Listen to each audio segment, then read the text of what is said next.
What's up? What's happening, folks? Welcome back to the channel, Sports, Life, and Politics TV. I'm Samuel Koppel, YouTube's #1 couch detective, and I'm here for the news. And here yesterday, I covered this case of the Hawaii wildfire. Now, as the days were going on with this case and I kept hearing small pieces of information, in the back of my mind, I kept thinking, I don't think that this was Mother Nature. I lived in California for a long time. We had a lot of wildfires. And we know, as people that lived in California, that all these wildfires were not natural. Some of these were man-made. There's no doubt about that.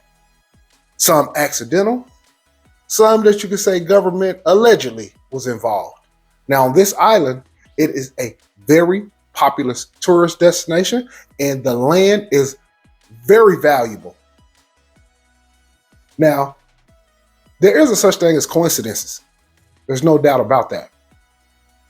And on this island, there was a coincidence that they just so happened not to set off the alarms or the sirens to notify the people of the island that there was a wildfire.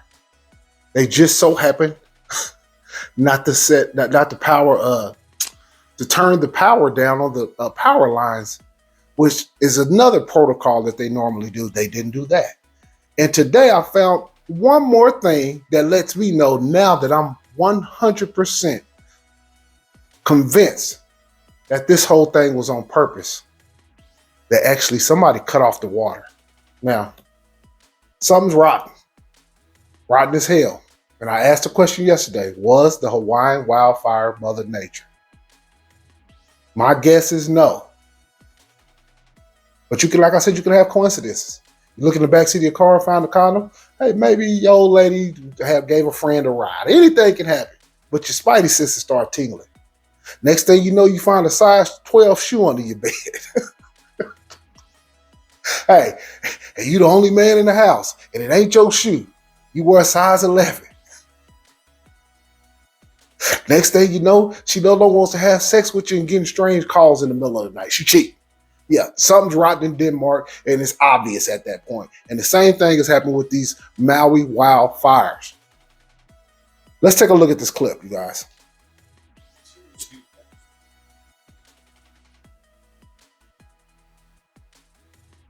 Blinded firefighters report fire hydrants with no water. ABC's Whit Johnson in Maui again tonight for us. Tonight, terrifying new video from what is now the deadliest wildfire in modern U.S. history. People seen clinging to the Maui shoreline. You can hear the firestorm as it rips through historic Lahaina town. Denny Euchre stuck in traffic, capturing the howling winds, smoke and flames bearing down on him. Feel the heat off the traffic. Denny, thinking he wouldn't survive, said his final goodbyes. My dad, my son David. Speaking with our Melissa Adam. And, you know, the first couple of days of this, there were Hawaiian people who were getting interviewed, but it was mostly white people that were being interviewed. And I told you guys yesterday, these interviews were extremely edited. And there were people who were Hawaiian who were getting interviewed, but it was far more white people. And there's nothing wrong with interviewing white people. Obviously, we know they're over there. But the way it was edited and the way that was being portrayed, they was not giving the real sentiment of the Hawaiian people, of the outrage of what really happened and what's really going on. The media is a monster. The propaganda machine was at work. But the outrage with social media has become so loud. Now they have to cover it because there is serious questions about what the hell happened over here. You know, I said yesterday that they had the technology to start fires with laser beams. There's no doubt about that. And they also have the technology to cover these things up and use the media and social media to help shield. But at this point, it didn't overlap. It went too far, and people just aren't buying it. I was gonna say For many in Lahaina, jumping into the ocean was their only escape from those 1,000-degree flames devouring a mile every minute. 19-year-old Noah Tompkinson, along with his mother and younger brother, waiting in the water for 5 hours. we're gonna be okay. The family of Joe Schilling, known locally as Uncle Joe, says they believe he died trying to help his neighbors, sharing the last photos they received from him showing homes, his too, about to go up in flames. Always, there isn't anybody in the family or who knew Joe that would be surprised that he would put himself at risk to help somebody else. Authorities have not publicly released the names of any of the victims, but tonight it's clear the death toll will keep rising.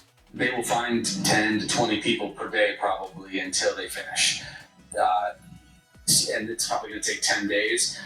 It's impossible to guess, really, with hundreds still. And that's the governor, Josh Green. This clown, he got on TV yesterday giving a bunch of word salad because they know that this is some pure chicanery. This is some pure tomfoolery, and that something is amiss, and people are asking tough questions. But now it's almost, I'm not saying it's too late not to ask questions, but everything is burned down now. So whatever happens now, they're going to push the agenda of we just have to move forward. You're going to get a lot of that. We have to we'll push forward, move forward, and we have to rebuild.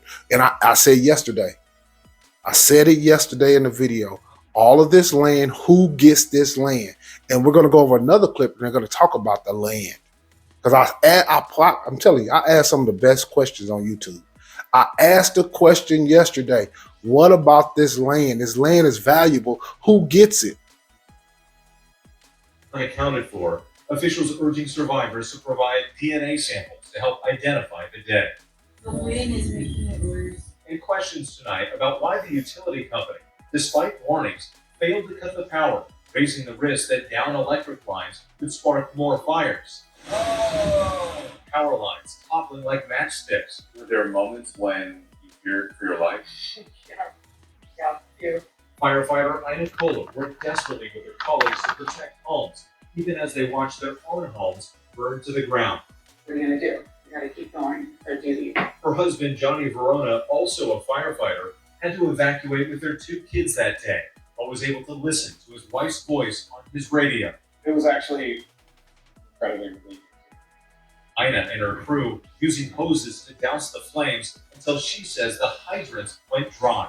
I felt the hose line coming in from the hydrant, the intake line, and it was stopped.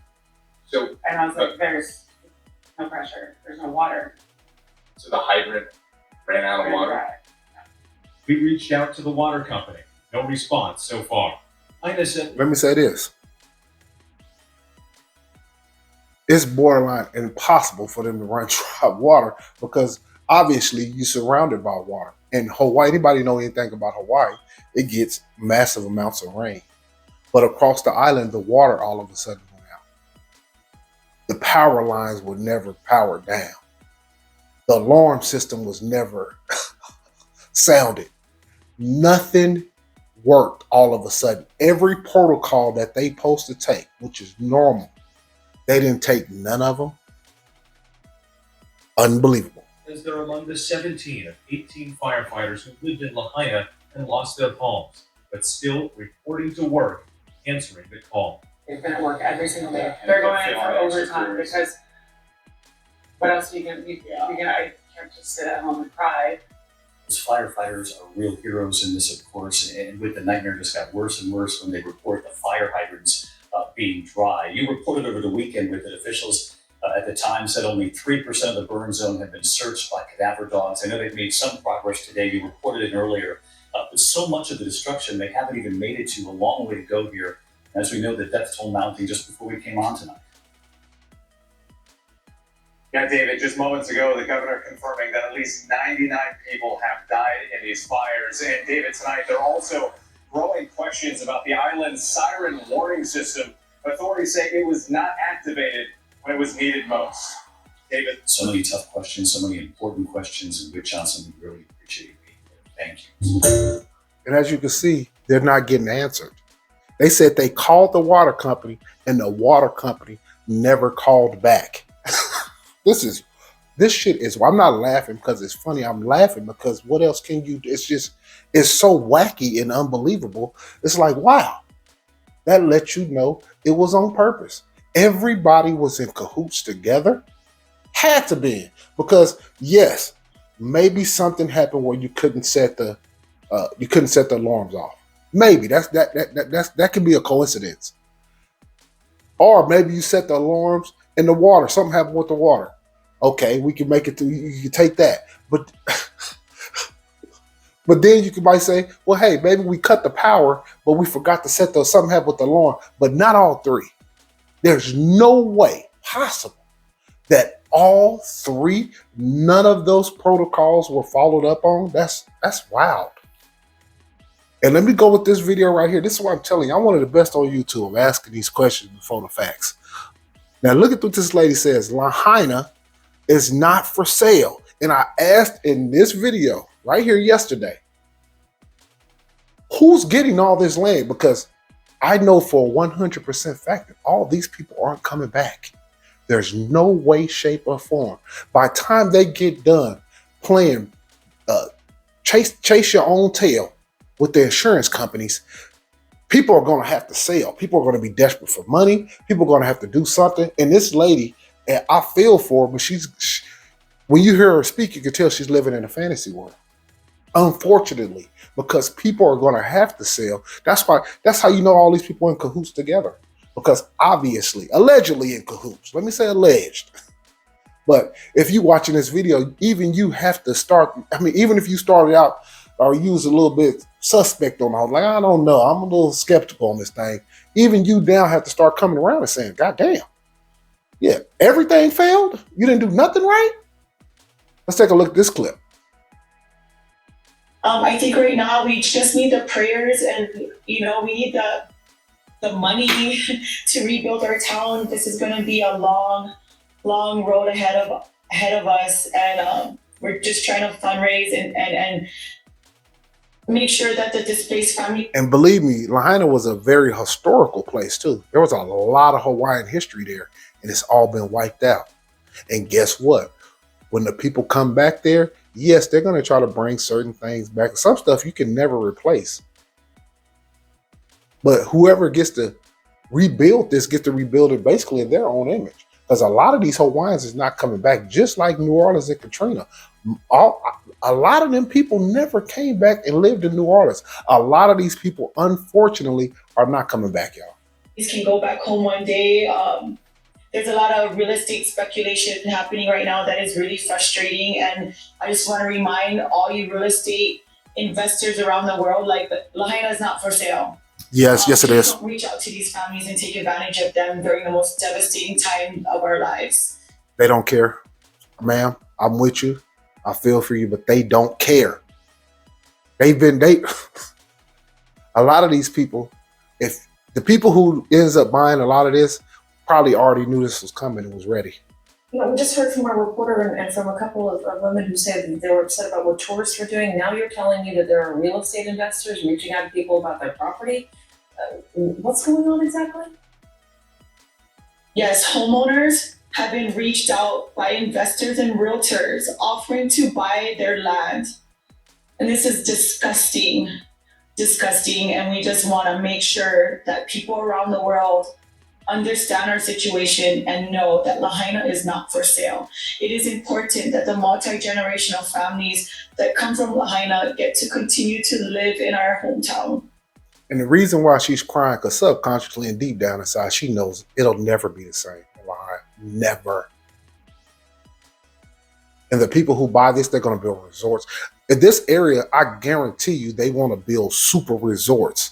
Don't be surprised if you get big resorts in this same area where a lot of this happened. A lot of rebuilt brand new mansions right off the coast. But there is a God. And when they do that, I guarantee you heard it here first on Sports Life and Politics TV. There will be a tsunami so big that comes and wipe all that out, because God don't like ugly.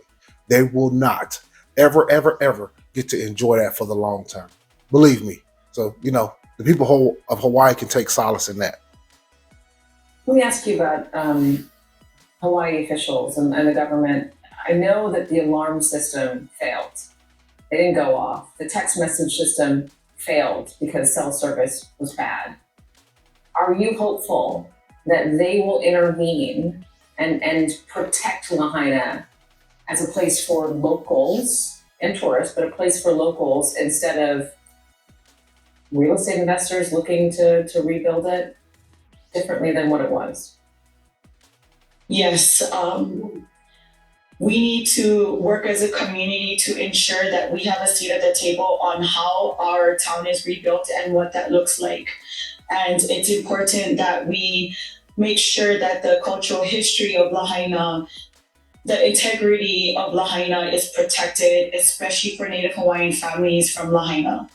Well, in Hawaii, they've already had a problem with displaced Hawaiians and not being able to afford the land because the land has got so expensive. The white man came over there. The people who have real money bought up all the prime property, and the price of the property skyrocketed, which pushed the native people out. A lot, like I said yesterday, a lot of Hawaiians live right here in Las Vegas where I stay.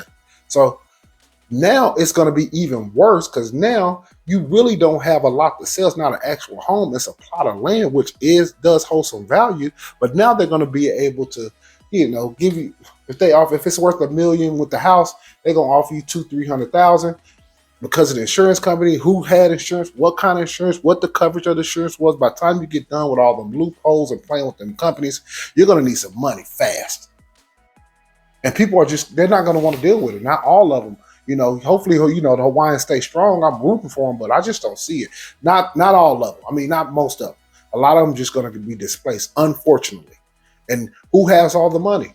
The real estate investors. So, with the government saying, oh, we don't have this and we're not going to be able to do that, and because we made most of our money off tourism, and since we ain't got the tourism, we don't actually have the money, so the real estate investor is going to be the best thing we can do. And then you're going to realize by the time all this shit is going on, the media coverage on this shit is going to be non-existent. So, sad situation, y'all. As a Native Hawaiian community, we've already been displaced so much. The cost of living in Hawaii is so high. Your median house goes for $1 million. So, already dealing with that and having an affordable housing crisis, and now this just really scares me and concerns me that there'll be more Native Hawaiian displacement happening on among our community. That is so hard. Can I ask you how your cousin is doing, how Dustin is doing? He's okay. We're just comforting each other at this time. Everyone's living with me. I have a 3-bedroom home. I have 2 families living with me. But, through it all, we are enjoying each other's time right now and just being there for each other. And that's what matters most.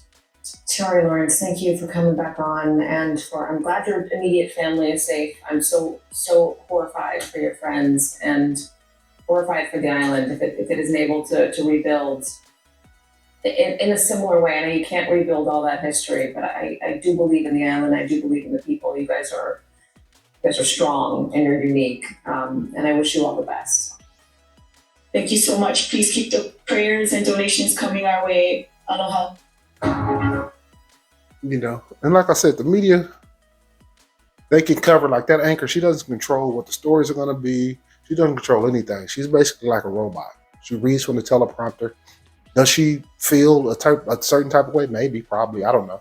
But she's not going to lose a bunch of sleep over this shit. Believe you me. Her husband might be a motherfucker who's helping the real estate investors, but you never know with these people, man. Honestly, when I say white people, I don't mean the everyday average working white man. I mean the upper crust of white people who have, the money to capitalize on these type of tragedies. Because this is a tragedy, y'all. There's no doubt about it. But, my prayers go out to the people of Hawaii. It'll never be the same. Maui will never, ever, ever be the same. But hopefully they get to keep some of their history and some of their stuff intact. One thing they do have is their culture. And that's something that you have to hold on to. Because at any time, even with Mother Nature, it can wipe out all of the history of there. But your culture is what your real history. And hopefully they can hold on to that. God bless them. Look at this right here, y'all. On to the next clip. 6 former Mississippi officers plead guilty to state charges, but torturing, shooting a man, and trying to sexually assault 2 men inside of their home. These guys have formed a small demonic cult. And this is the type of racism you want to fight. In the video yesterday, I actually went over a young boy who was taking out the trash. And he was mistaken as a Kia boy, one of them young black males who was using the USB to steal Kias. He had on lime green shorts and a white shirt. light top. And they thought it was him. They handcuffed him. He was in the back of the truck for about 30 seconds. And they let him out. His dad said that wasn't him. They let him out. They was crying racism. Now, if you want to see some real racism, this is what you should be up in arms for. People was losing their mind over the Alabama Montgomery brawl. But niggas is quiet as church mouses on this right here. Now, this case is absurd. Let's take a look at this. Well, 6 former Mississippi law enforcement officers pleaded this morning to state charges stemming from the torture and abuse of 2 black men earlier this year. Their pleas came days after the former officers pleaded guilty to federal charges. Prosecutors say some of the officers nicknamed themselves the Goon Squad because of their willingness to use excessive force and cover it up. Victims Michael Jenkins and Eddie Parker filed a federal lawsuit in June against the officers. The lawsuit says the officers illegally entered the men's home, then handcuffed, waterboarded, and attempted to sexually assault them. Handcuffed? Waterboarded? What is this, 2003 Iraq? What in the Afghanistan is going on out here? This ain't Al-Qaeda. What the? They was waterboarding niggas? Man. Now this is the type of shit you should be upset over.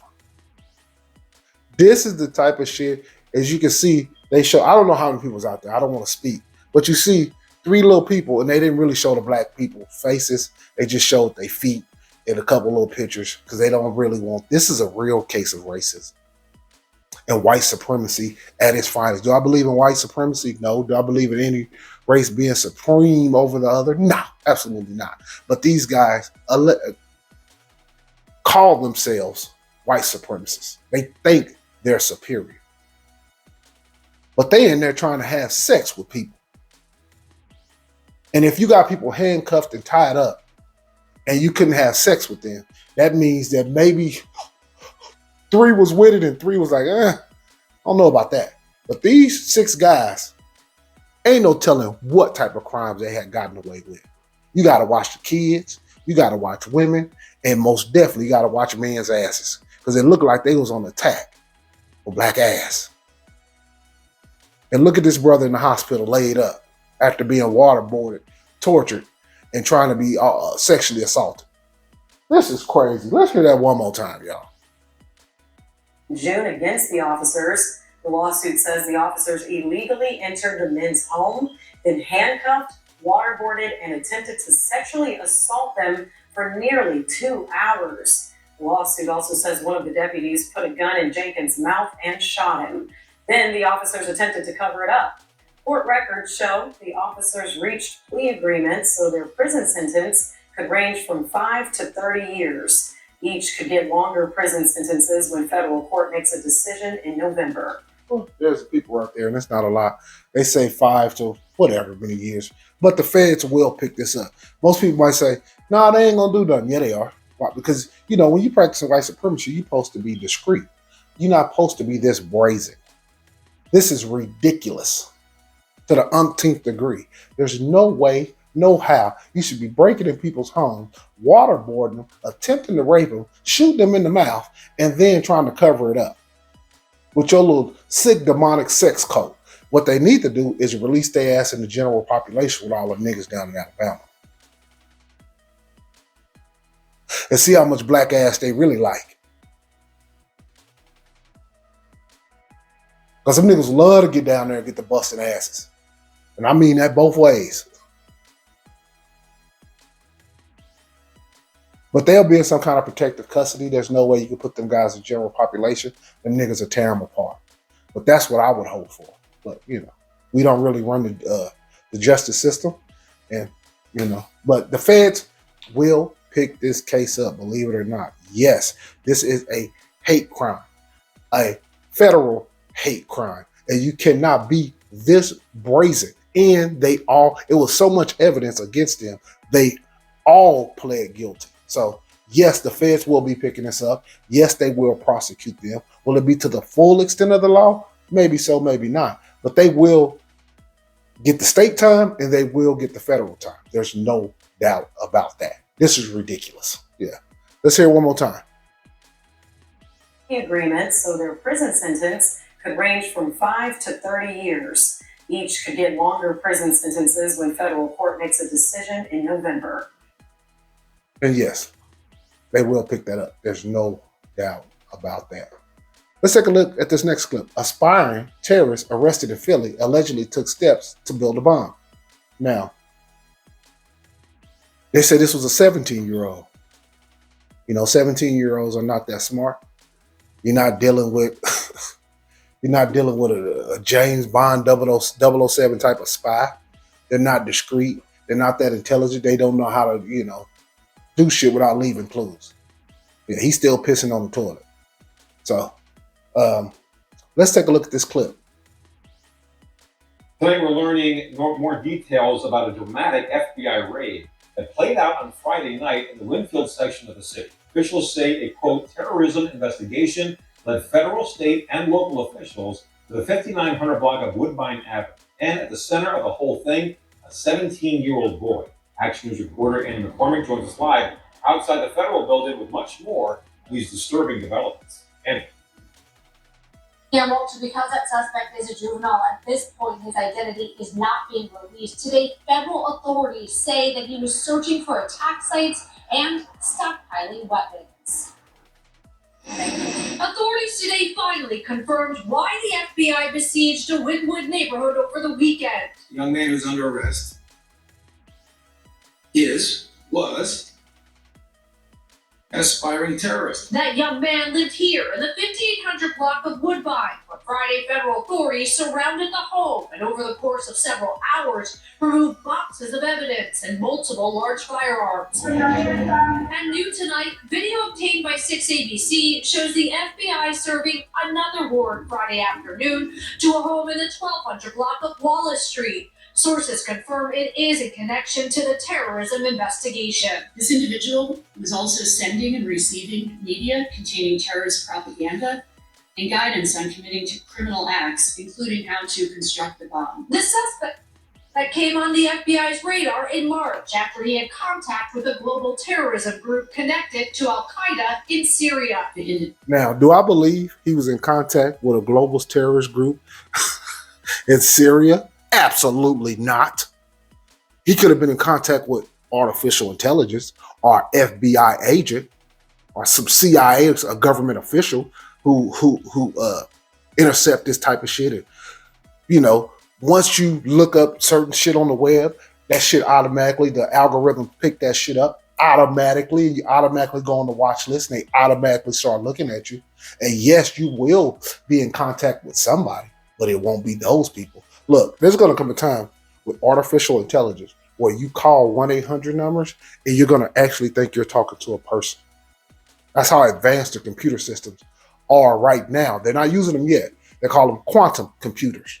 We have supercomputers, but the next step, obviously, is quantum computers. And the quantum computers and our artificial intelligence is so smart, everything you say and every question you ask, they're going to have an answer for it. It's going to sound like a human being, and you're not going to never know you're not talking to a human. And on the internet, when you go to responding back and forth, they got deep fake programs now, y'all. We are literally in the future now. So, was he in contact with somebody? Yes. Was it an Al-Qaeda group from Syria? Absolutely not. That's bullshit. And they say, oh, we didn't know until March. Believe you me, they knew the day he started looking up shit and trying to be in contact with certain people. It didn't take until March. That's a lie. Which I understand why they would lie about that. But yeah, I'm telling you here, right here on Sports Life Politics TV, this is why you come here. You're going to get all the best answers and get the most understanding.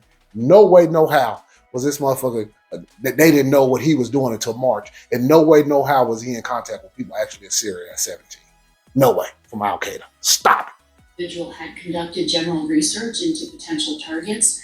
I would say it was so general that there was not a specific location. It was not just in the Philadelphia area. Investigators feared the suspect would carry out an attack after they saw he had plans to travel overseas. Among the items he purchased were tactical equipment, wiring, chemicals, and devices. Well, the reason why they went ahead and busted him now, because he would have went overseas and found nobody. Because all the people he had been in contact with was right here in the United States of America. He had been talking to the United States government all this time. So they had to go ahead and bust him and stop him right there in his tracks. And they didn't want him to know that he was talking to artificial intelligence or United States officials. Often used as remote detonators. Sources say guns confiscated from the Wynwood home were registered to the suspect's father, who is not a suspect and cooperating with the investigation. The teen faces charges including weapons of mass destruction and conspiracy.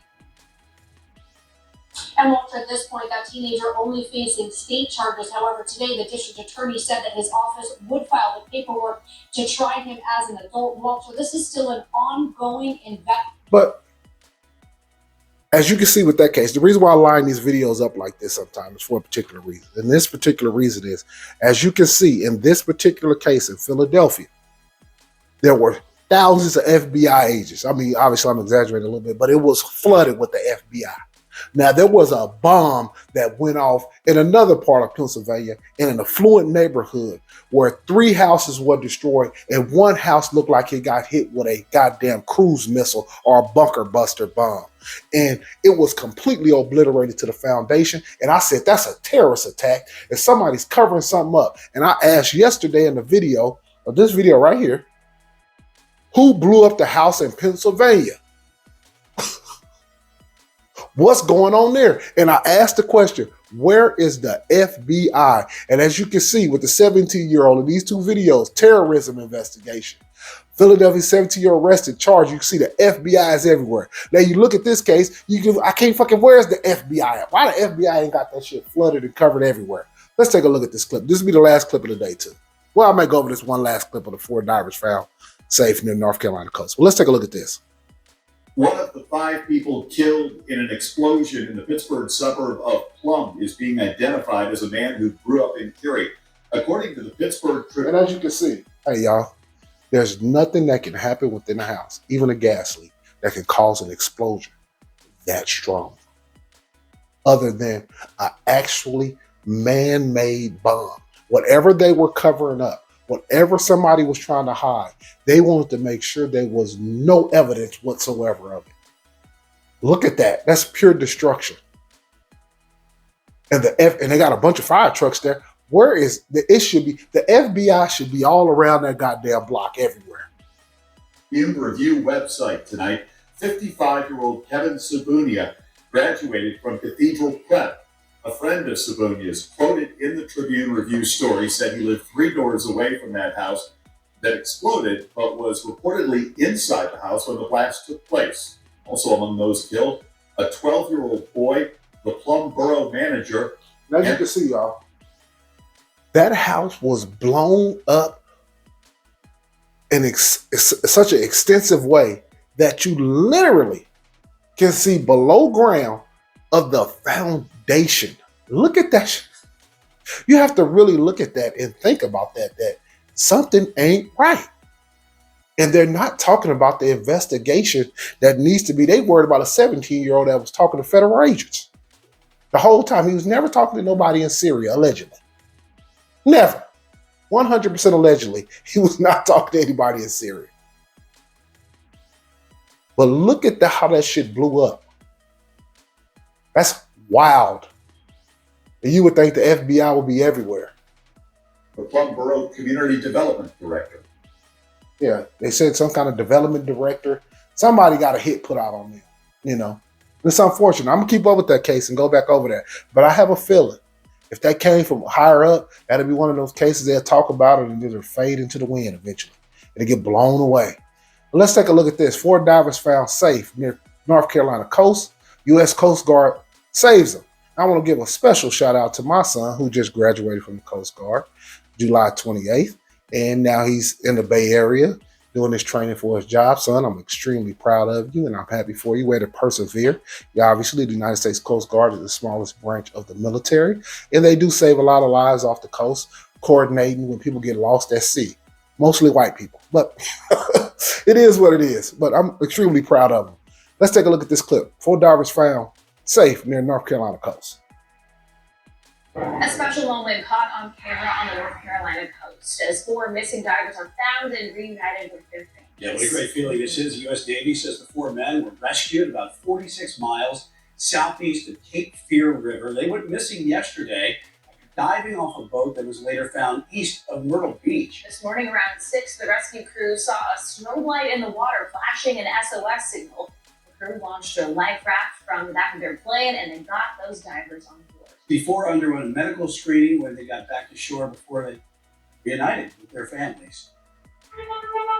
And you know, the Coast Guard do save a lot of lives. People get stranded out there in the ocean a lot. Extreme weather, boats and white people and drinking go hand in hand. There's a lot of bad decision making out there in that water. And you know, people get lost and stranded out at sea all the time. And you're very lucky if they find you. But the United States Coast Guard has so much experience at that. They do have a high success rate of actually being able to find a lot of people. Not all, but a lot. Great job by them. You know, I know the family's extremely happy, but you know, don't dive off your goddamn boat, man. I don't really trust the ocean like that. But you know, special shout out to my son Jabril, graduated Coast Guard school, going through training right now. He already did the basic training, so now he's doing the training for his actual job. And then they'll tell him where he's gonna be stationed. Love you, son. Proud of you, and congratulations for persevering through the whole thing. But, you know, this has been Sports Life and Politics TV. I'm Samuel Koppel, YouTube's #1 couch detective. I'm here for the news. Hit that like, hit that subscribe. I just took your ass. Ain't no way no 17-year-old was in contact with Al Qaeda. Ride. Peace.